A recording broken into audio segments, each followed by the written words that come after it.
Squad 7, contact sector control room 147. Duty technicians report to sector 9 at once.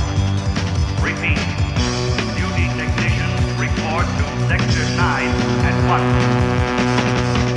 Chief Engineer Hartman is kindly requested to report to the operation.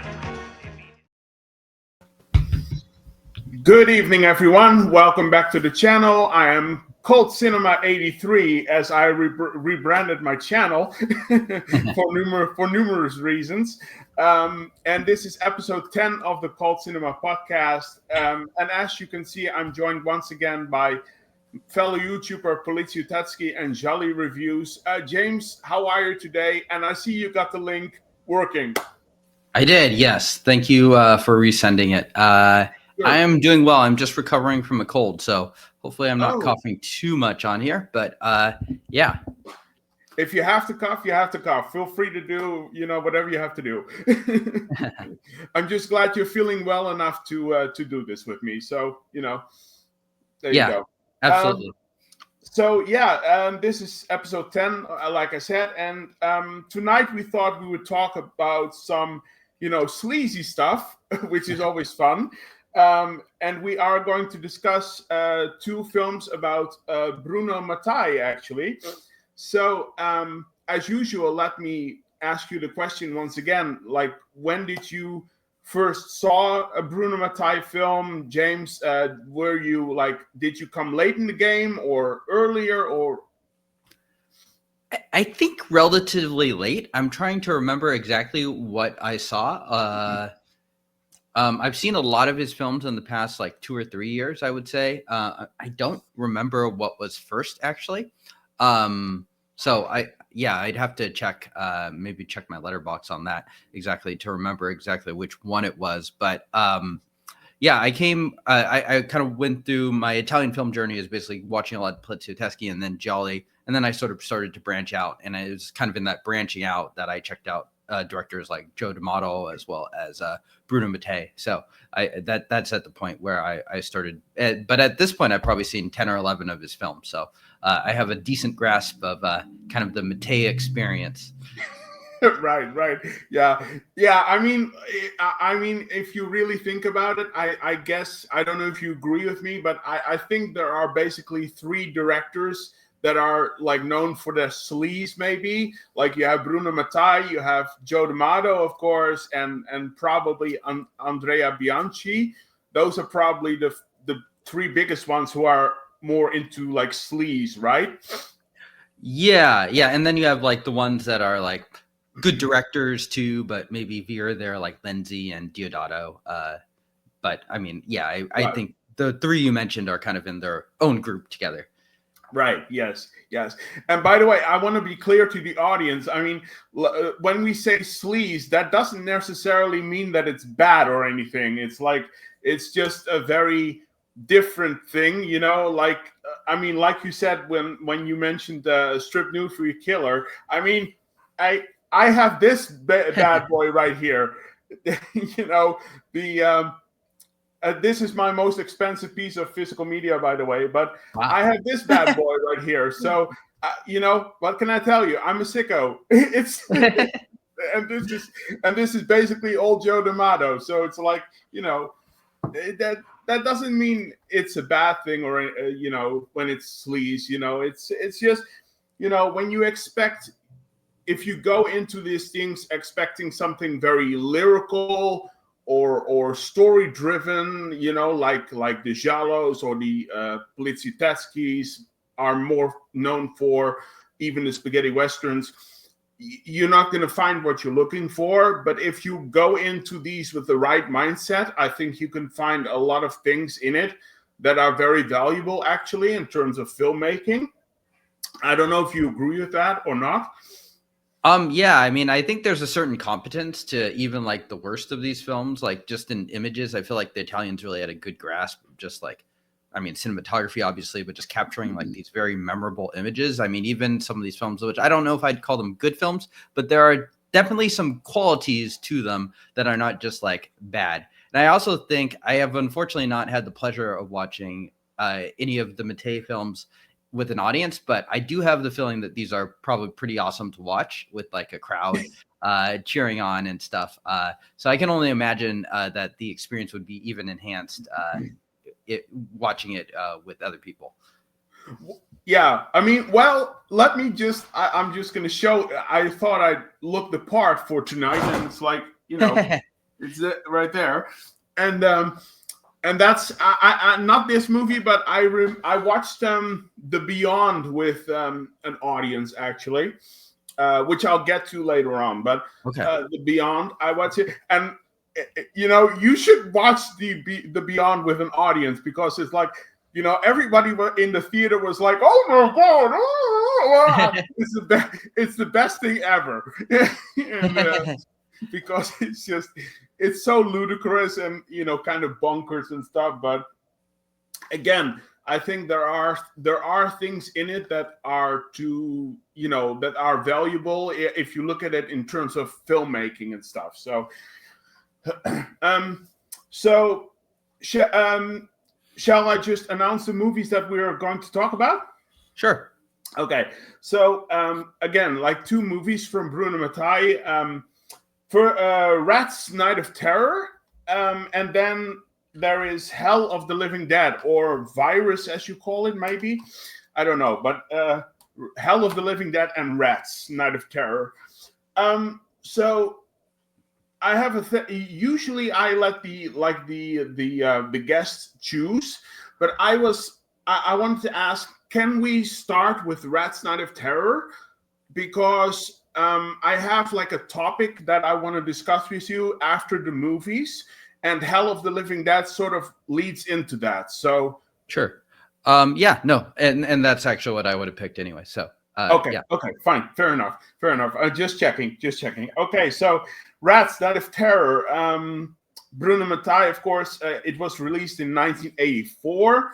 So, but I would say around the peak of when like the best part of the 80s was for the Italian cinema, probably. Quick synopsis here. In a post-apocalyptic world where most of humanity lives on the ground, a group of people stumble upon an abandoned lab that was trying to bring life back to the surface, only to learn the place is overrun by vicious rats. So yeah, that's kind of it, yeah. But so yeah, Rat's Night of Terror. This was an interesting watch. I hadn't seen it in a while, and you know, for doing this stream, of course, rewatching it. But I'm gonna let you start. So, looking back on Rats now, before we go into again positives, negatives, and stuff. Sure. What are some of your general thoughts on Rat's Night of Terror? I mean, I feel like this film pretty much gives you exactly what it advertises for. It's a lot of live rats. I think the first time I saw this film was actually about a year ago or under a year ago, and it was just after my daughter had been born. So I was basically just I was taking shifts with my wife, and so I watched it probably at 3 a.m. in the morning while I was just like while she's sleeping by me, my daughter. And so yeah, it kind of just passes like a delirious, crazy dream. Whereas like, is that movie really real? I mean, this movie, I mean, regardless of what you think of the contents of it, has a hell of an ending too. Which I'm sure we will get to at some point. Yeah, so yeah, it's as advertised, and you should stick around to the end.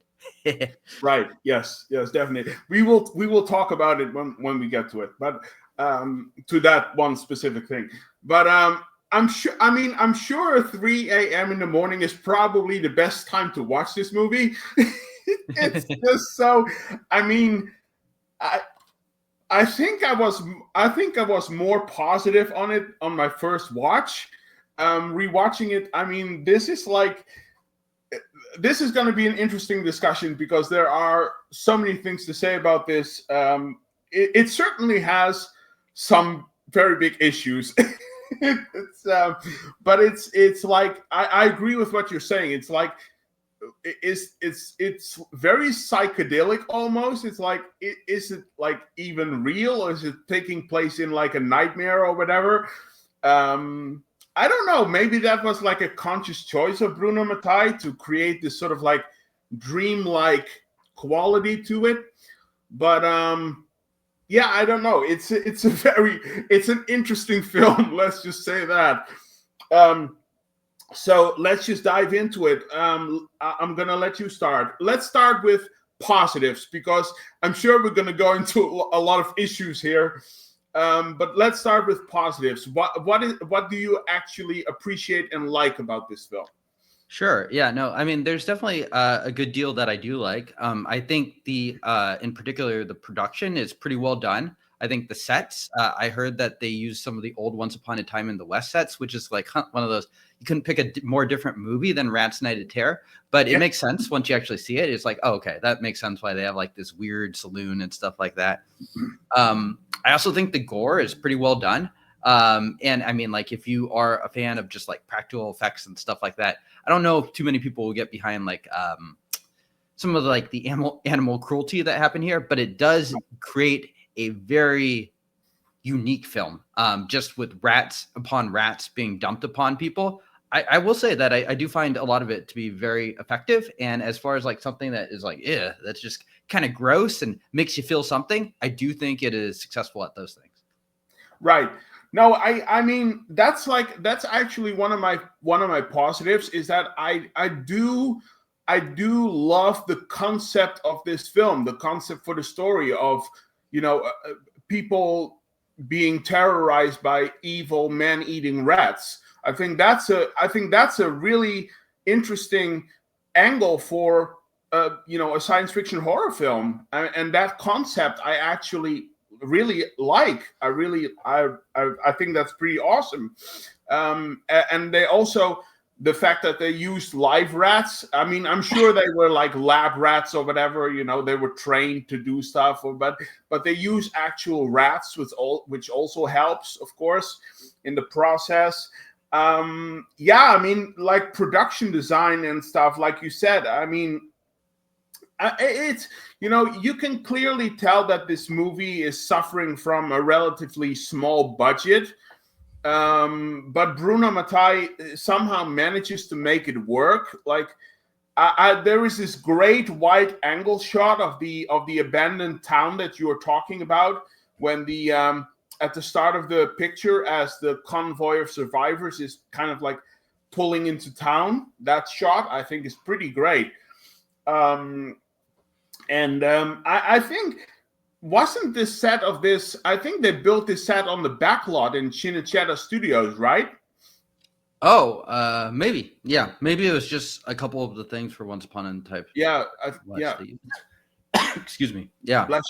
But it is a cool set. I think they do a good job of just using it to generate atmosphere. Kind of like Fulci, he loves his fog machines. He's just cranking those things, which I personally like a lot. And then of course, the Italian scores always bring their bring the movie up half star or something on their own. Right. Yeah. Well, I'll get back to Lucio Fulci in a bit, but so I think the atmosphere and the production design, like you said, like there is another great shot of a night shot of one of the empty streets that is filled with mist and stuff. That's really cool. And like you said, I think the effects and the gore work very well as also in this one. There are several scenes. The body in the turning chair is pretty cool. The devoured corpse they find in one of the beds. Like my favorite is like the scene where the rat is just the nest of rats is just exploding out of the body. Like that's kind of that is the best one. That's the best. Oh, you agree with that? Yeah. Yeah. Like what the hell is that? That's it doesn't make any sense, but no. A plus. Yeah, exactly. And what is this with rats coming out of people's mouths as well? It's kind of like, it's so weird. Yeah, but, I don't know. It works though, as far as like being gross. I mean, and I think that's just all it wants you to do is feel disgusted by what's going on. Right. Well, in terms of it works. I mean, I want to say something about that when I get to Lucio Fulci, but Sure. it certainly does have an effect on you as like an audience member. It's like, ooh, that's like, I think the actors are all doing a pretty decent job at performing their roles with, like, let's be honest, with the material that they were given in the script, which isn't a lot to work with, I guess. But I think the actors do a pretty decent enough job. Do you agree with that? I think they're okay. Yeah, I mean, I'm kind of with you where I probably blame it more on the screenplay as well as the direction that's just very flat. So it does overall create a lot of sort of bland characterizations, but I don't necessarily blame it on the actors. But yeah, I mean, the actors I think are serviceable. I mean, they're kind of there to, they're mostly there as meat to get attacked by lots and lots and lots of rats. Yeah, And exactly. in that sense, it works. Yeah, they're fairly just likable, and you're like, okay, yeah, rats. Let's toss some rats on these guys.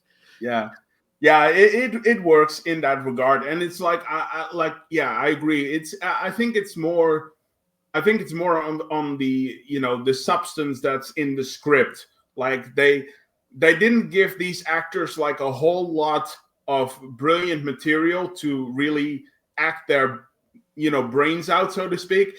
So it's like it's very flat in that regard. So yeah, absolutely. And then let's just mention it. Let's just talk about it. I mean, the climax of this film is like, holy crap! What the hell is that? It's I remember when I saw that for the first time, and it's like it builds up quite nicely. Actually, I like the how it builds that scene up with of course, first the message of the scientist, and then the team of what is it called, Omega-3, I believe, with the radiation suits and gas masks and stuff. They're coming into town with all of these ray guns or whatever, and they and then it slowly builds to that like bonkers and crazy reveal, which I'm gonna let you talk about, because it's like, what the hell? That's I think it's pretty brilliant, actually. It is. I think it might be the most brilliant storytelling moment of the film. I mean, like the whole time they talk, like from the intro that you gave, which is kind of just spelled out right there at the very beginning. It like talks about how human race is split into two, or one is underground. You're like, okay, so these are the people that went underground and are supposedly the superior one of the two.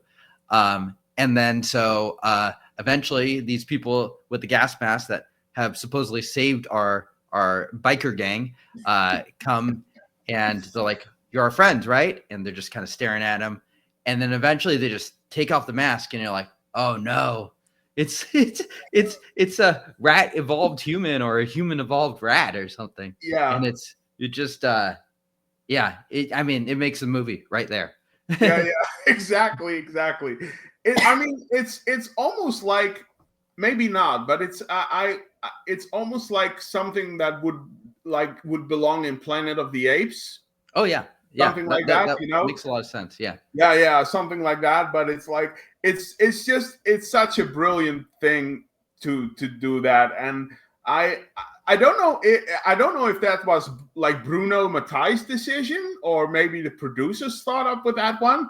But it's like that one you get points for. That is pretty, innovative, right there. I mean, it's actually clever. It's not. It's not just directly ripping something off. No, exactly. I like that. I like that very much. And you already mentioned it. We have to talk about the score of this film, which you said like bumps it up at least like a little bit. And it's like, we talked about soundtracks before in European Italian cinema. I mean, we both are huge fans of that.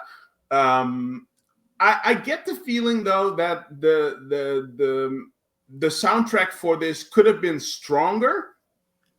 It feels a bit like middle of the road in certain areas.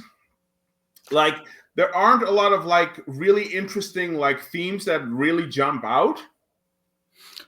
I think you're probably right. I just think as far as even just the very average and a very average level Italian soundtrack from this era is still pretty good, in my opinion. And so, yeah, it's not. I definitely wouldn't put this in my top 20 or 30 or 40 Italian scores or anywhere close to that, really.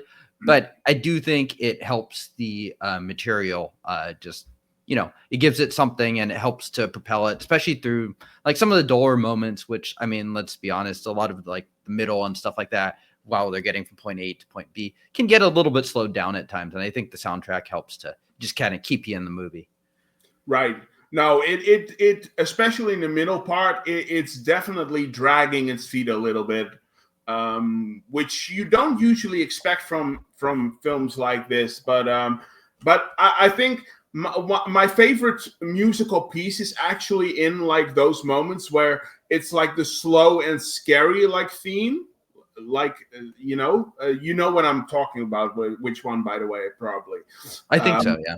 Yeah, there is a very slow one that is like very, it almost feels like sort of like something that could be in Jaws or Psycho or whatever, something like that. Yeah. I think that theme right there works very well, because then they are also discovering like what the rats are doing and stuff, so it helps to build the tension. But I do agree that the pacing of this film sometimes is a little bit off, and it certainly is dragging its feet a little bit in the middle part of it. Yeah, and I think a lot of that is just because, like, I think for Mattei's strengths, he's not a particularly good storyteller or good with characters, and if you don't give you enough interesting characters or storytelling to follow, you're just going to get bored at a certain point. And so, yeah, soundtrack is one of those things you can use to kind of keep you going to the end. Right. Now, you talk about directors. Let me go into the thing that I wanted to get into.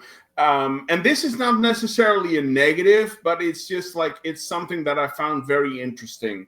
So I did some reading up on this film, and I think it's interesting that originally the producers wanted Lucio Fulci to direct this film.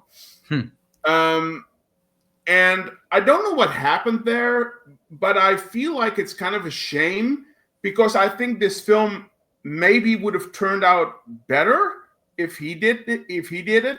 I think he would have made it a much more serious endeavor, I feel like, instead of like a cheese fest and like a little bit of a silly thing. How do you feel about that? I just feel like Lucio Fulci would have made it a much more serious sort of narrative. I mean, I think you're right. I mean, I think Fulci is a pretty talented director, a pretty talented guy. And I mean, he's coming off of like some of his best films. I mean, not directly before, but just a couple of years off of the Gates of Hell trilogy and New York Ripper, of course. So I think it would have definitely been a little bit more interesting. And I think he possibly could have elevated the material. I wonder if this is like around when he was having his health issues. I wonder if that is a reason that kind of he had to take a back seat. But I mean, I would definitely be extremely intrigued, and I would have watched it much, much earlier if Lucio Fulci had been the credited director rather than Mattei. Yeah, right. Yeah. I don't know. I mean, we all know the story of Zombie 3, which is another film that I love.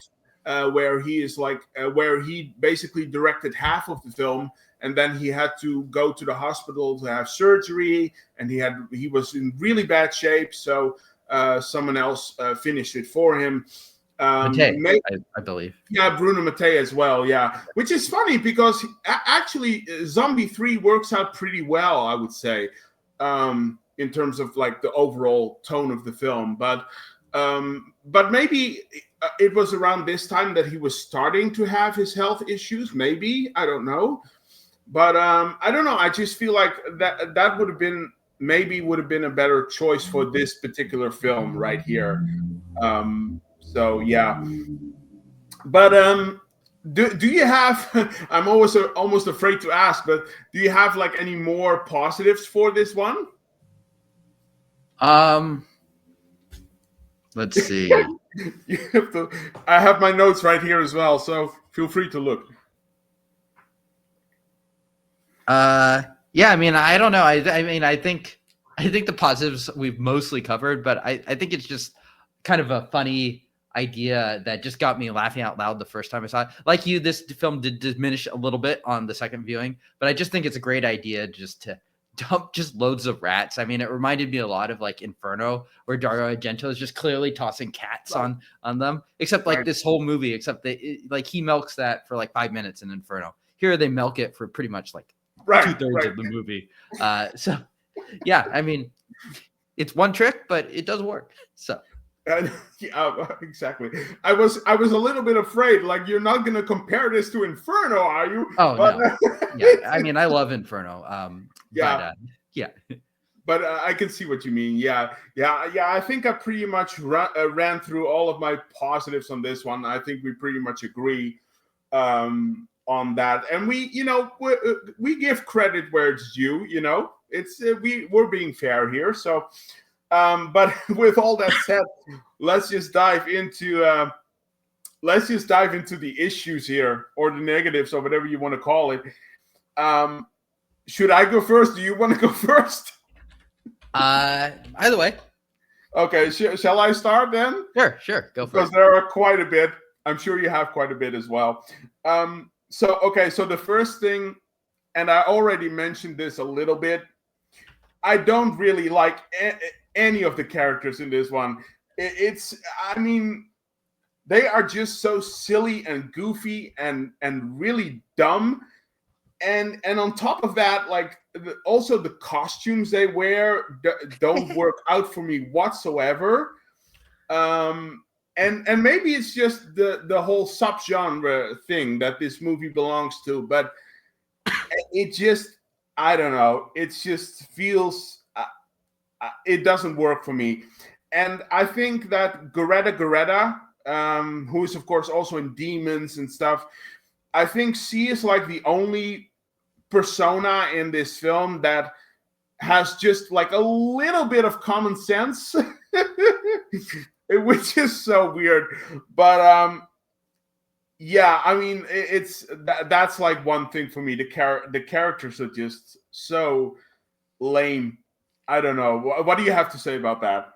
I mean, I agree. I will say, of all the things that get ripped off, I'm already not a huge sci-fi guy. I'm not a big post-apocalyptic guy of all the Italian kind of rip-off genres. So it's already starting a little bit at a deficit there for me as well. But yeah, I mean, the characters suck. I mean, they're just not very good. Yeah, it's just like the material is not very good. The actors, it's like no one is super memorable, even if they're giving reasonably committed performances. I do find just in terms of like the acting and stuff like that, it's always funny to me when they have you have like Italians trying to write like them to be more American and stuff like that, and just some of the lines are just like almost in like this uncanny territory. Right. And I don't know if you feel the same, because I mean you're actually European, but like it feels just, I don't know, it's off in kind of a slightly endearing way, but that it's also like doesn't come across as very accurate. So that's another thing that crossed my mind here. I mean, like the flower scene where they have like a food fight scene, sort of like Dawn of the Dead, but like it's like kind of weird. Like they toss flour on Greta, and she's like, I'm all white. It's like, what? Yeah. Who came up with this? Yeah. But in Dawn of the Dead, it works. Yeah. In this one, it doesn't. And it's like, but that's the thing. It's like, and I agree with 100% with what you're saying. It's like, and that's like one of my, I guess, I mean, I don't want to like, berate or be super negative on the Italians, because, I don't have to explain how much I love Italian European cinema. But that's the thing that always bothers me when, like, you can clearly tell that by the second half of the 80s and the start of the 90s, they were desperate in trying to save their film industry. And so they made these movies because they apparently they wanted to compete with American films. which is why they made Conan the Barbarian ripoffs, and they made Mad Max copies. And like, have you seen that one? Like, I've seen that one recently, Robo War, I believe it's called. Yeah. What's that ripping off? Is that ripping off Terminator or Predator? Predator. It's Predator meets Predator meets Terminator in a Vietnam film, and I'm like, oh my god! It's like, oh, it's so bad. It's so bad, and it's like, and that's the thing that frustrates me. It's like, and by the way, I love American films. Don't get me wrong. I love American films, but you don't have to compete with American films. I mean, you have, like, if you look at spaghetti westerns a bit, but if you look at Giallos or Poliziotteschi's or whatever, or even their like jungle cannibal films, you have an amazing catalog of movies and cinema. You don't have to try and be America. And it's like, I think it was a desperate move, probably. I think so. I mean, like, it's kind of like, it feels like they're kind of in a death spiral, even by the point like Rat's Night of Terror comes around, where it's like the peak somewhere in the 70s and it falls, fairly quickly, all things considered, since then. So, I mean, I feel like the Mattei in particular can be seen as a bit of a symptom of that, just because, I mean, he basically remade Aliens twice. He's like just very directly taking stuff. I mean, Rat's Night of Terror, I think, is one of the more original films that he has, but even there, he's like ripping on like Mad Max and Mad Max 2 and all that stuff. I mean, the next film we talk about, I think, is a little bit closer to, copying some stuff from some American films. Right. Yes. So, yeah, I don't know. And, and on top of that, and I don't know if this is one of your things, but on top of the characters, the story is just so paper thin to being literally like non-existent whatsoever. And usually I don't complain about it that much because, I love freaking Suspiria and The Beyond, which are both big examples of style over substance. So, I mean, I can appreciate that. That's like that. Those two films are in like my top 5 of favorite, favorite horror films, but favorite films of all time. So it's like, I get it. I can appreciate that, but you at least need a little bit of narrative structure for a film to work. And this just feels like a bunch of set pieces thrown together. Yeah. I don't know how you feel about it, but no, I agree. I agree completely. I mean, and I think that's why the idea of Fulci directing this is so intriguing, is he was so good at creating something out of like these very thin narratives, either by just like beating you over the head with atmosphere or giving you just enough story. I mean, the whole Gates of Hell trilogy, all 3 of them are like that. Yeah, exactly. And and my last thing that I will say about it is, and this is clearly a subjective and personal thing. I'm not saying that this is like a rule for everyone, but I'm just not the biggest fan of this particular subgenre. I just don't care for movies like this so much, like you said, the post-apocalyptic and that sort of stuff. And not just in Italian cinema, but I don't even like most of the Mad Max films that much. I don't either. They're just not my thing. Yeah. Right. Yeah. So, maybe there are 1 or 2 exceptions that here and there, but so this one is totally on me, but this is just as a subgenre, this is just not my cup of tea. And maybe that's my problem. I don't know. Yeah, so, no, I agree. I mean, it's kind of the same for me. I much prefer the stuff like Poliziotteschi and Gialli. I mean, as you could probably tell from my channel name. Yeah, of course. Yeah. So, yeah. Do you have any like other negatives that you want to discuss or talk about? No, I think we covered. I think this is one of those films where the positives are very obvious and the negatives are also very obvious. Right. So it's not one that you need to really dive into the subtleties of everything. But yeah, that's kind of how I feel. Right. Yeah. Yeah. Again, it's not like a Giallo or a Poliziotteschi or whatever. So, okay. So if you're done, I'm done. So if you're done, we can go into ratings on this one, which would be very interesting. So, all right. So do you want to go first, or should I on this one? I could go first. Okay. For me, 6.5 out of 10. I mean, it's entertaining enough. Okay, fair enough. You're actually higher than me. So, okay. No, look, I mean, Rat's Night of Terror is I think the movie overall it's a fun ride. I mean, it's relatively fun to watch. I will give it that. It has its moments. I mean, it has its moments, but there are just a lot of issues that stick out for me, and I have to acknowledge those. And it's hard for me to be negative on European and Italian cinema, as I have so much love for it, like you do. But I think my criticisms and your criticisms are very valid in this regard. So yeah, it's okay. I will say this. I think from the subgenre of the Mad Max sort of rip-offs in the Italian cinema, I think this is probably the best one, the best effort that they have done with that. Simply because of the rats angle, men eating rats. That always works for me. But it doesn't have a lot more to offer than that. So I'm gonna give this one a 6 out of 10. Okay, That's the best. pretty close. Yeah, pretty close. That's the best I can do. I mean, I guess you could make the argument that it's a 6.5, but it's like, I don't know. And I think I gave it like a 7 on my first watch. So it's like it bumped it down quite a bit for me. Yeah. I don't know. It's yeah, again, not their strongest body of work, this stuff. So 6 out of 10 and a 6.5. So that's a pretty good average. That's a pretty good average. So okay, so that's that one done. By the way, how did you watch this film?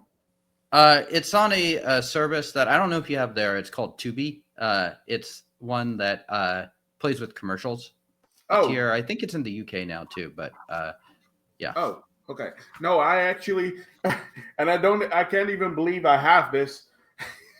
Oh wow! I have the Blu-ray from '88 films, so it's like and it's it has some fun extras on it. There are some good interviews with the actors and stuff, so I'll watch it for that.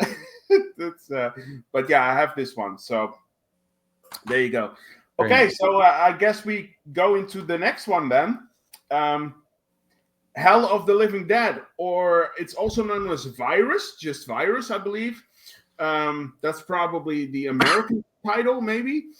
But yeah, Hell of the Living Dead, also from Bruno Mattei. This is from 1980. So quick synopsis here. After an experiment goes wrong, a virus that turns people into zombies spreads through New Guinea. A female reporter and her cameraman, along with a team of 4 commandos, are sent in to investigate and try to survive the onslaught. Yeah, that's basically it. It's okay, so yeah, Hell of the Living Dead. We are going to get into it, but I'm a lot more positive on this one. Actually, I'm going to be a lot more positive on this one. So before we go into, again, positives, negatives, what are some of your general thoughts on this one? It's it's an interesting one. I think I have a feeling you might be a little more positive on this one than me. Okay. I do like a couple things of this more. I do think it has a lot of those same pros and cons of the Rats film, but yeah, this one I think I don't know. I kind of feel the same about it in terms of kind of strengths and weaknesses. I do like some of the sets and things like that. And I do like the films it's riffing on just a little bit more, just sort of Dawn of the Dead as well as Zombie. But yeah, I'm curious to hear what your opinion is on this one. Okay. Yeah, I mean, it's definitely not the strongest of the Italian zombie films. It definitely has its flaws. So okay, so shall I just start then with positives? Sure. And I don't know, maybe I can bring you over to a little bit to some of the things that I'm saying here. I'm gonna try anyway. The first thing I want to say is that I think Bruno Mattei does an amazing job at creating this fantastic atmosphere. He was working with a restrained budget again, getting less money from the studio than Lucio Fulci, for example, with his zombie films. And this film, like most zombie films or cannibal films, is supposed to take place in Southeast Asia or the Amazon jungle, of course. But because of money issues, they ended up shooting in the Pyrenees, I believe. And really? So yeah. Okay. Yeah. Apparently, the Spanish part of the Pyrenees, I believe. Huh. And I don't know how he did it, but he really manages to make it work because somehow he succeeds in giving this picture a very tropical feel. And it gives you the illusion that everything is like hot and sweaty, and in contrast to that, he gives the the nuclear power plant, spoilers, nuclear power plant. That building was, by the way, shot in Barcelona, which I also didn't know. But that whole set has a very clinical and almost sci-fi feeling, which might not be your taste, but so yeah, that's like that. I really love the atmosphere in this one. Can you relate to that, or do you feel differently? Oh, I do like the atmosphere too, and I do like the set. So I think that's one thing that does stand out, and I do think they do a good job, kind of like you said, of kind of creating that tropical feel. I kind of just thought that they had gone to a more tropical location just because of like things like zombie, cannibal holocaust. You would have thought that would be cheaper than like actually filming it in Spain. So that is quite interesting, and I do think in terms of that, they definitely do a good job. I think some of the footage, the stock footage in particular that's integrated, a little clunky here and there, but right. Yeah. I'll get back to that when I have something to say about stock footage. So, but yeah, the atmosphere is just so I really love it. And on top of that, in the midst of the gorgeous scenery, I think you would agree on this one, probably, hopefully. On top of the gorgeous scenery, he gives us some really great and creepy zombie effects. Like the one in the rocking chair, or one of my favorites is the zombie child, actually, in the car. Even the zombie priest works very well, in my opinion. And also, this is probably, maybe he copied this in Rats, but there is also this scene where a freaking cat erupts from a corpse. Yeah, he was like, "Oh, that's a whole concept for a whole nother movie I'm going to make." Yeah, exactly. Yeah. But can you relate? How do you feel about that? Do you like the zombie effects and stuff? I do. Yeah, I mean, I think the gore, sort of like Rats, it works pretty well. And I mean, like, I think we're kind of in that golden age where they have to do everything very practically, and like the infrastructure is there. You have like the right craftsmen around in order to achieve those effects. So I think in terms of that, it does work pretty well. Right. And there is one scene in particular, but which is just, I think, amazing. But I'm going to get to that. So another positive that I have is that, like, the cinematography, which goes along with the atmosphere a bit, I think. But the cinematography I just find stunning and really wonderful, because Mattei creates a lot of mesmerizing imagery here. I love the shot. It's one of like maybe it's my favorite shot from the entire film. I love the shot of the frame of the two. I think there are two. The two zombies like strolling along the edge of a misty river. You see the characters like looking to the river, and you see like two shady figures, which are clearly zombies, emerging from the fog and strolling along the riverbank. I think that scene is like looks really good. And also just the shot of the zombies like appearing from behind the tree line, like the really big group of zombies that comes like out of the trees and stuff. That all works extremely well for me. So I don't know how do you feel about the cinematography with this? I think I think it's also pretty well done. I mean, like they were good at the location shooting at this time, and they choose some pretty good sets here. There's a couple times with the stock footage where they're trying to integrate it and like they recreate masks and stuff like that. I think it's a little more, even giving it the benefit of the doubt, it's not terribly well done, but it's more ambitious. I mean, I think this film, one thing it does have over Rats is that it is kind of multiple locations, and they're moving around quite a bit more. Rats, it feels like they have like 2 or 3 good ideas. Here it feels like 6 or 7. Right. So right, yes. yeah, I think in terms of that, you have like the SWAT team moving around, clearly inspired by Dawn of the Dead, and then other stuff going on too. Right. Yeah. No, exactly. And yeah, that's another thing. And let me ask you this, because this isn't very deep or anything, but I mean, it's not as deep as, for example, Cannibal Holocaust, but Bruno Mattei attempts some, efforts into giving us some, social commentary about, about population control and, having, poor people eat each other and stuff like that, kind of like that sort of stuff. Do you think that works within the context of this film, or would you have rather had it not be there? I kind of like it just as far as an endearing thing. I don't take it seriously at all. No. I mean, I feel like he tosses a little bit of that and Rats as well, where we're like going to talk about like the end of man. And it's sort of interesting, just sort of as a time capsule to see like what people are concerned about, like overpopulation and things like that. So I mean, like big parts of like the kind of 1970s, 1980s environmentalism. But yeah, I mean, it's like one of those things where I hear it, I'm like, kind of interesting, and then I just move on.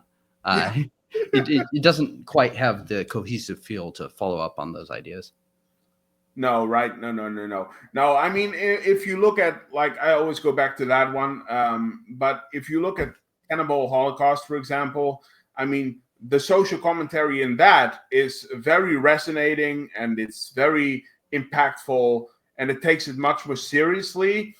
I think in this one, it's just there. It's more for like a nice detail. Oh yeah, we need a reason as to why this all is happening and stuff. It's like I don't know. It's more just on the side of the road, I guess. It's not as important as in Cannibal Holocaust, for sure. Yeah. So before I continue with my positives, do you have any positives for yourself? I mean, it's a cool concept. Just the whole thing of like the SWAT team, things like that. I mean, we won't get into the negatives quite yet. I also like the Goblin score, even though it's completely repurposed from other films. Right. I mean, they're just like, this is peak Goblin too. So, I mean, just using that score, I think, it's fun. It works. So, I mean, those are kind of the two main things. I agree with much of what you said as far as like kind of like the cinematography, the sets and things like that being big positives, the gore, obviously. Yeah. Well, I mean, and that's like a thing that is and maybe that's just me, but that's the thing that is really important to me. It's like when you look at films like Suspiria or The Beyond or whatever, whatever you're picking, again, the zombie films or films like Suspiria, even some of the cannibal films, they are not very like deep in thematics and stuff, and not very story driven. But I think what makes up for that, and I'm a big defender of that, what makes up for that is that you get atmosphere, and you get atmosphere by the bucket load, and I think that goes a long way. I think that goes a very long way. And again, it goes with sort of like style over substance. I mean, with these, I mean, don't get me wrong, I love the story driven giallos and stuff, and the Poliziotteschi's that have a bit more story to them and stuff. But I dig atmosphere. Like, look at for example, look at like House by the Cemetery from Lucio Fulci. I mean, that movie is dripping with atmosphere, and there are so many things in there, cinematography wise, filmmaking wise, that are just so well done. And if you can do that, then the story, I can forgive a more flat narrative for that. So that's I don't know how you feel about that, but do you agree about the whole atmosphere thing? Oh yeah, 100%. I mean, it's just a big part of kind of like this whole era. I mean, from Dario Argento to Lucio Fulci, the best directors working at that time. I mean, like this is like right after right in the middle of them creating some of their best films, their most atmospheric films, and kind of past their at least Argento's earliest Gialli phase. So yeah, I mean, I totally agree. I mean, it's a big love of my Italian films. It's just like getting beyond the narrative. I mean, I think that's a lot of people's hangups with Italian films in general. And I do think this film, I mean, is obviously not on the caliber of the other ones we're talking about here, but no. I think it has a similar, if you can get past sort of a thinness of narrative here, there's so much to enjoy just with Italian films in general, but also this movie too, Hell of the Living Dead. Yeah, right. Yeah, exactly. And so let's go into, because you already kind of led into it, let's talk about the characters for a bit, because there are so many of these films in which the characters are, like I said, again, ignorant or dumb or make very silly decisions. And I kind of like the fact that the characters in this picture are actually, they're not the smartest bunch, but they are pretty clever. At least some of them are. In the context of the narrative. I mean, Margie Newton's character, Leah, I think she's a very smart and capable woman who can defend herself, like we see with the soldier and the gun, where she's like, oh yeah, by the way, I killed the guy who tried to rape me as well. So you better watch out for what you're, stuff like that. I really like that stuff. That's pretty great. And also, of course, her history with being involved with a tribe before, so she knows how to move along them and sort of use their cultures to navigate through the country and stuff. I think that's pretty cool as well. And of course, I mean, body paint is always great to look at. Yeah, I mean, when you're talking about sleaze or shamelessness, you have it all right there. Yeah, exactly. Undercover. Yeah, undercover. Really undercover. Not really. But it's like, yeah, it's. But I think I enjoy that stuff. I can enjoy that stuff. It's just, it's just a lot of fun. And then, of course, I'm gonna mention it now because that's probably, in practical effects wise, that's probably the biggest one. And her death scene is like, holy, what the heck? Wow. I can't even, like, I don't even know how they did that actually practically. it gets pretty dark at the end. I mean, just like the ending, I was like, oh my god, yeah, this is like darker than I remember it for sure. But they just like the zombies, like they just annihilate her, man. It's really like, wow, what the? It's like really and it's so funny that because like she is the hero of the whole movie, and she gets the most gruesome death out of all of them. That's kind of like Bruno Mattei. What? I don't know what you were drinking that day, but it's like that's kind of funny. I know. It feels like a very Fulci inspired cruelness too, like her eyeballs popping out and all that stuff. Yeah. There is definitely eye candy there. Yeah, which is always a good thing, you know. I love my eye candy, but I think you know, also the character of Santoro, I believe, who is portrayed by Franco Carofalo, I believe. He's kind of like the unhinged soldier, but he's still very strong-headed and fierce. I mean, he does go kind of crazy in the end, but you know, we see a more brave side of him as well. You know, I mean, he takes on the zombies twice on his own in order for his friends to get away. And of course, he's also the first person to discover that you have to shoot zombies in the head, which is like that's like a trope in Italian cinema. Like, even if you look at the Beyond, like I think it's David Warbeck's character in the hospital. It's like, you know, he shoots the zombies and then like, oh, I have to shoot them in the head, and then he shoots them in the head one time, and then he goes back to just shooting the zombies. I know. It's like, haven't you learned anything? It's like, yeah, you get brain damage. What happened? Yeah, it's so funny. Yeah. So but how do you? Let me give it over to you. How do you feel about the characters? Because you wanted to say something about the characters. Oh, well, they're okay. I think Lisa and stands out just a little bit. I think they are better than Rats, but again, I don't think Mattei's strength is characterization, giving them particularly good guy dog or anything like that. So for me, at least, that would definitely fall in terms of a weakness of the film. But you know, there's a little more variance, and perhaps some of that is just because like the scenario is a little more complicated as far as like characters coming from different backgrounds and stuff. I mean, even just like the television reporter coming from it feels kind of Cannonball Holocaust inspired too, some of that. So yeah, I don't know. I mean, they're okay. It's like a C instead of like a D for Rats for me. Right. Okay. No, I can see that. I mean, these characters don't, you know, and with most zombie films, although I would say that Lucio Fulci's films are an exception, but the zombie films usually don't have a lot of the characters aren't very deep usually. There isn't like a lot of meat to them. So yeah.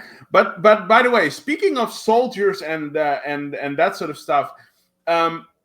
Going back to your love of Italian cinema as well, isn't it funny how this movie kind of opens as a Poliziotteschi? It is. It's almost like, am I watching the wrong film? I mean, you get the nuclear facility attack, but then you get the it's like, wait, what? What just happened? I mean, it's totally out of place, but like the movie quality, it's like not super high caliber anyways. So, and I kind of like the scene, so you know, keep it in. Why not?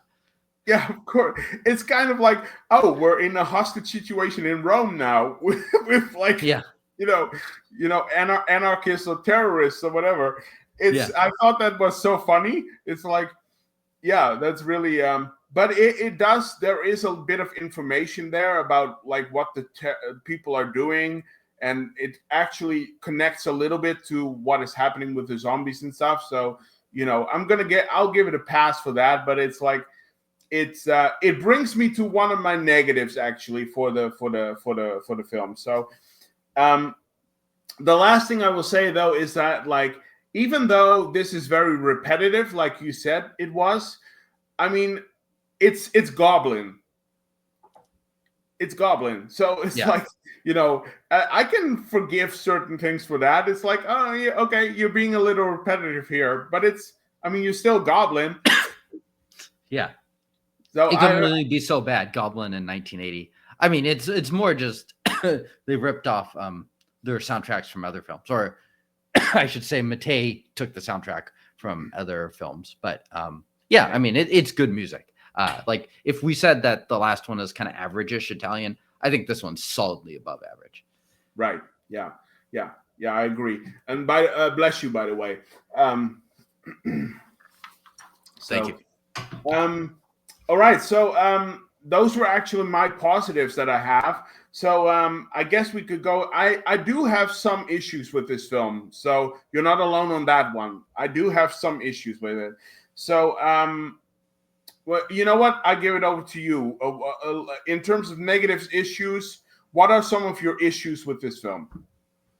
Well, I think a lot of my issues are the same as Rats, but not to be too repetitive of that. I would say this one has the unique issue of using a lot of just stock footage that it seems to be very randomly cut in. And I think it probably would have just been a little bit of a better movie if you just cut out a lot of that and you reduce the film time. I think that probably helped the pacing a little bit. You probably have to change the editing rhythm just a little bit. It's kind of funny at first how they do that, but I just don't know that it works super well. So I think that's one thing that I would highlight that's kind of unique to this film. I think, again, Mattei not great with the characterization. So it's like a couple of the characters stand out a little bit more than Rats, perhaps, but they're not great. So yeah, I mean, I'd say those are kind of like probably two of the things I'd highlight as being pretty clear negatives. Right. No, I mean, I definitely agree with you on the stock footage. It's a really weird choice, and it's kind of like it feels disconnected at times. There are some scenes that work better than others. Like I really like the sort of stock footage with the pack of elephants, because when it cuts back to the soldiers and the characters, you can actually still hear the elephants, and you can see them like looking around. So that scene kind of works in that regard. So there is some stuff that works, but overall, I agree with you. The stock footage is very, it's very disjointed, and it feels out of place. And I don't know why they did that. I think you would think that goes back to the era where they did a lot of those like Mondo films and stuff. So why they put it in like a zombie film, I don't really understand. Maybe they thought it would sell better if they did that, but I don't know. I really don't know. Or maybe it is just kind of try to help to create that tropical feeling a little bit, add to that, because obviously they're filming it in apparently the Pyrenees. So adding a little bit of that adds a little bit of that flavor to it. Right. Yeah, that's you have a good point there. Yeah. I think if you look at the films that were actually shot in the Amazon jungle or Asia, you could do a lot more things with like the local wildlife when you are actually there. So having it being shot in Spain, of course, creates problems. So maybe that's why they did that. But going back to the Poliziotteschi thing about this whole thing, I want to add, because I want to get your take on this. And this is actually one of my negatives here. Bruno Mattei makes a editing decision in the first part of this film that feels very odd and honestly kind of clunky, because after that whole Poliziotteschi hostage situation, it's like he cut out like one or two transition scenes, because the next thing you know, we are already in we are already surrounded by the corpses. Yeah, we are already in the jungle without showing us anything about how they got there and stuff, and that always pulls me out of the movie a bit.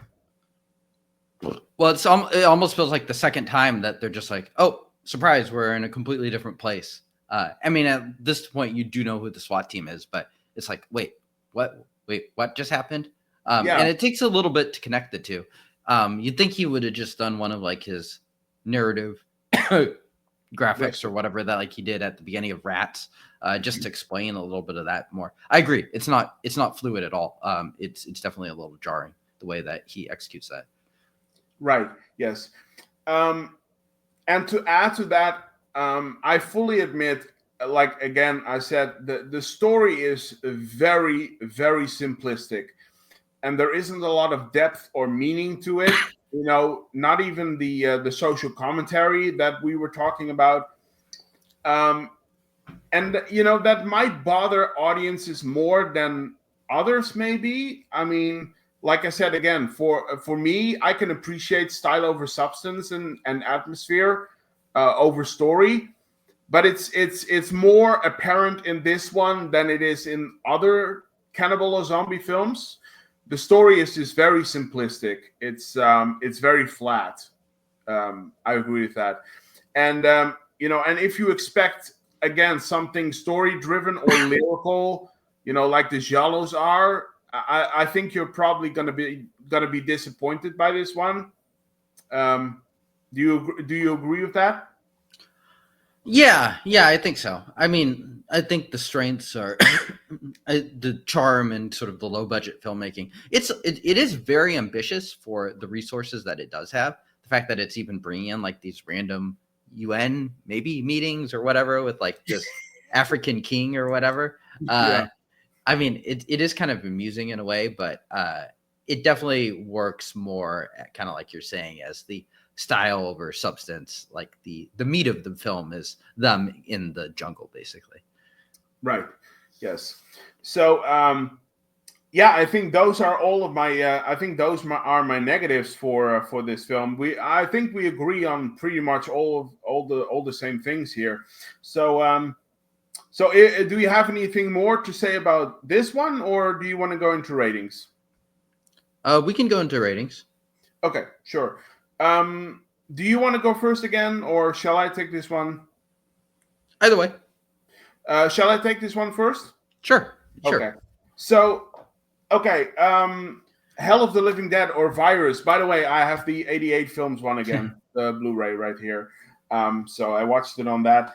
But yeah, I mean, Hell of the Living Dead and Virus. It's like, this film again isn't very deep, or anything or metaphorical. It's dumb fun, and it's a roller coaster ride. It's popcorn entertainment, it's comfort food, like if you have like a gloomy, rainy Sunday afternoon and you don't know like what to watch, you can always put this on and have a good time with it and not like have to think a lot, you can just enjoy it for what it is. I'm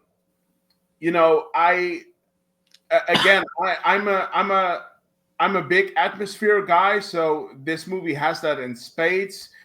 I agree that it has issues with it, but I find this movie very enjoyable and a lot of fun. And I can just, like I said, if I wanted to just have a relaxing time without thinking too much, I can just have a very good time with this and enjoy it for what it is, and just watch some zombies rip some people apart. So it's like, that's always a good thing. It's solid popcorn entertainment, but it's in my opinion, it's good popcorn entertainment. So I think you're going to be surprised by this. I'm going to give this an 8. Wow. Okay. Out of 10. Yeah. I just really enjoy watching this movie. I don't know what it is, but it's maybe it's the guilty pleasure thing. I don't know, but it's I mean, I really have a soft spot for this, so I'm going to give it an 8. Okay. Well, I am kind of on the opposite side of the spectrum. I actually prefer Rats by just a little bit to this film. Really? I don't know. I just vibe a little bit more with the simpler premise and like just the gore. This one, I agree in a lot of ways that it's a little more interesting. It's certainly way more ambitious than Rats. But Yeah, I don't know. It's kind of just like what vibes with you at a certain time. I think this, for me, I do agree. This is kind of like comfort food, junk food. Just toss this on at any point, and you know exactly what you're getting. So yeah, for me, it's a 6 out of 10. Okay, oh, fair enough. Fair enough. Yeah, I mean, like I said, it's nowhere near as good as, let's say, zombie flesh eaters or House by the Cemetery. It can't compete with those films, not by the slightest. But it's Right. I don't know. It's just. I mean, Fulci's the best at this type of film. Yeah, of course. Yeah.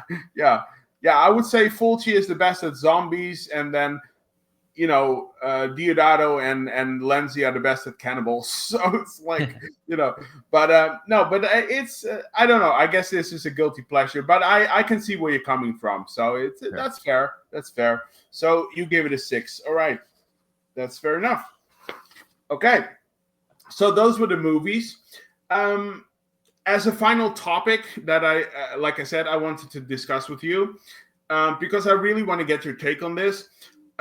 Before I let you go. So if you look at these movies like Rats and Hell of the Living Dead, I don't think Rats was, but I believe Hell of the Living Dead was on the Video Nasties list. I believe, right? And so I wanted to ask you this, like, I did some reading on the Video Nasties list a while back, because I actually had an interesting discussion with another YouTuber.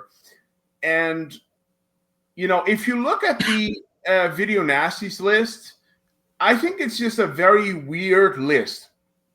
And I think the Video Nasties list, in my opinion, is maybe one of the most hypocritical lists that has ever been made.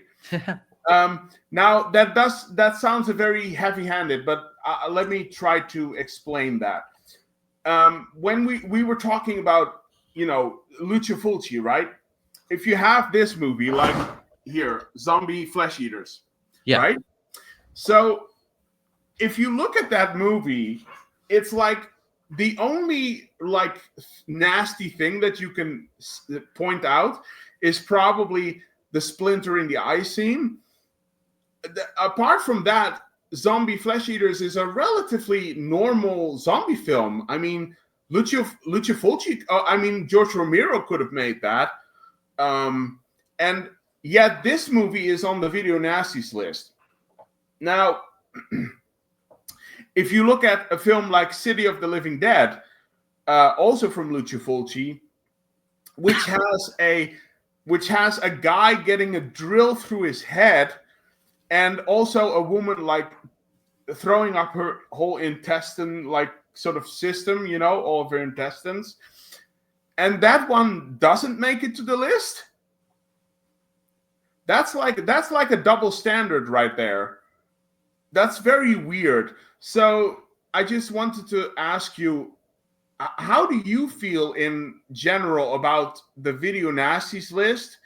And do you think that maybe they were a little bit too, hard on certain films back then? Maybe they were a little too heavy-handed on it, also in terms of censorship and all of that. So I just want to have your take on that. How do you feel about the whole Video Nasties thing? I mean, I think it was really dumb. Just the whole list in general. And definitely a bunch of people that were just clutching their pearls. A lot of it, kind of like you said, I mean, I haven't studied it thoroughly, but a lot of it does feel very arbitrarily applied. Doesn't feel like they had like kind of a clear collection of standards to apply here. So they're just like, okay, this film probably depends who watched it, who decided to deem it that way. So, I mean, in the end, it's probably like honestly good advertising for all of these films. Like now this list becomes like watch all the Video Nasties or Letterboxd lists or whatever. In the end, it's probably good for these films, but it does feel very, very stupid. Just the whole act of doing the Video Nasties and all that stuff too.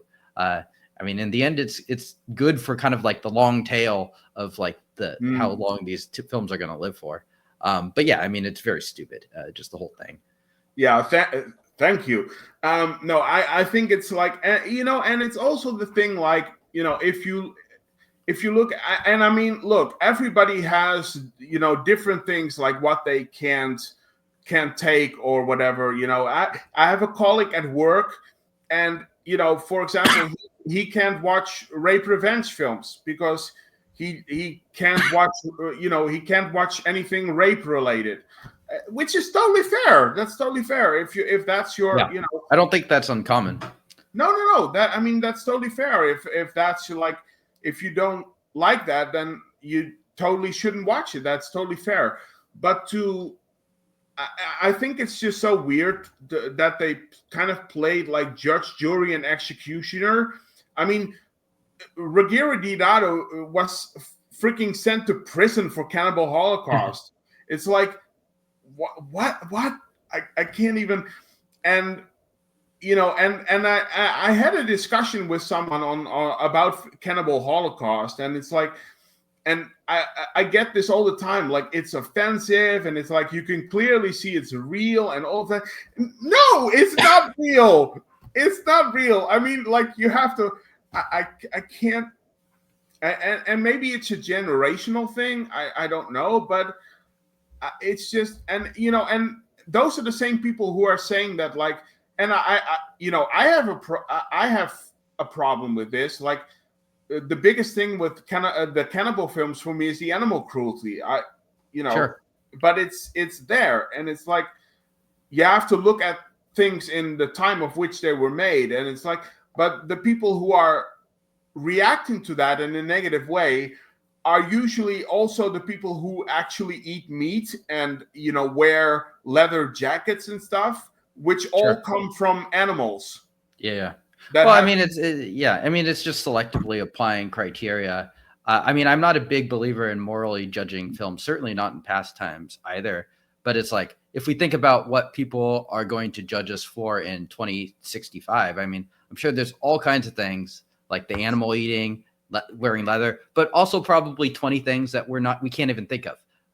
So it's like, yeah, I mean, like, these films are a product of times. I don't support the animal killing on the film or whatever, but I'm able to see it as something that was, for whatever reason, seemed to be popular and demanded at that certain time. Right. And I can totally get past it as far as watching the film. Yeah, I'm not, and again, like I said, like you said, I'm not defending it, but it's like, it's in the era of which it was made.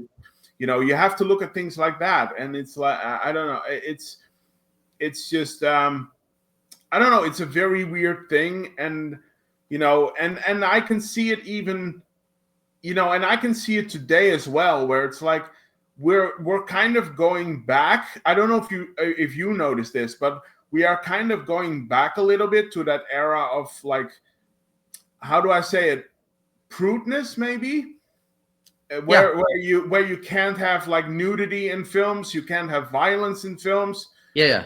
And it like the sort of the pendulum is swimming back that way, and it's like, it's like, I was watching horror movies when I was 6. I mean, I watched Cannibal Holocaust when I was, like, I think I was 8. So if my parents saw that today, they would probably send me to the psychiatrist. But it's like, I mean, I watched that when I was 8, and I haven't become any worse because of it. So it's I don't know. I just understand this whole censorship thing. Says Undead Sicko 83.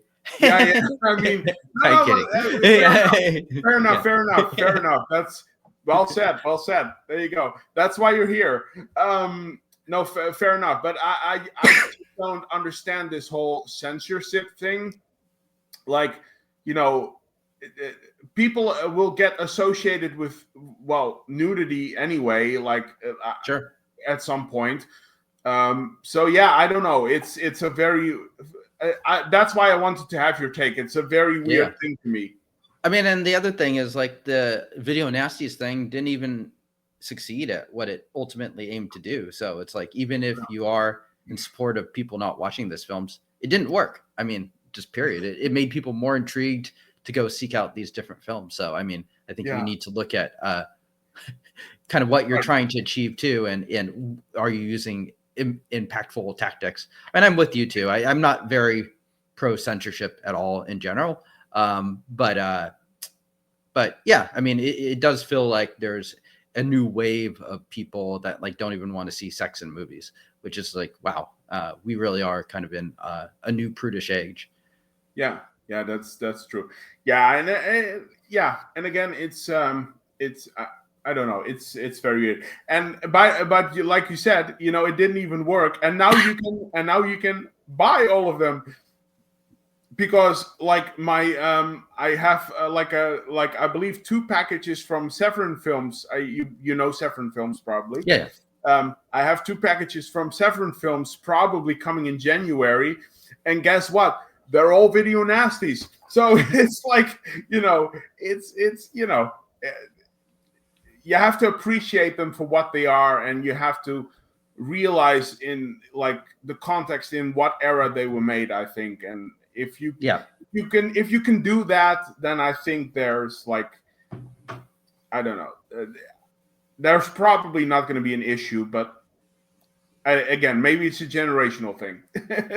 I think to some extent it is, but yeah, I mean, like a lot of stuff, it'll probably swing back the other way at some point too. So yeah, absolutely. Yeah, I think it will too. So well, anyway, thank you for that. I really want to get your take on that, because it seems to be a big, you know, topic of discussion nowadays. So yeah.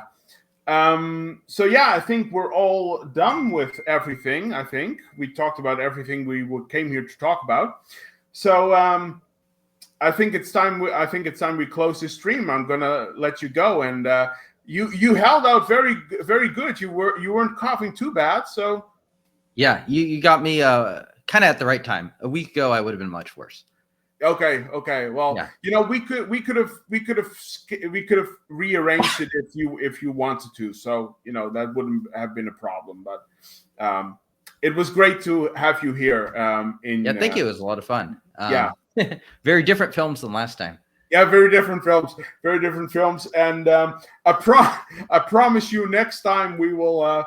I mean, assuming you want to come back in the future. Yeah.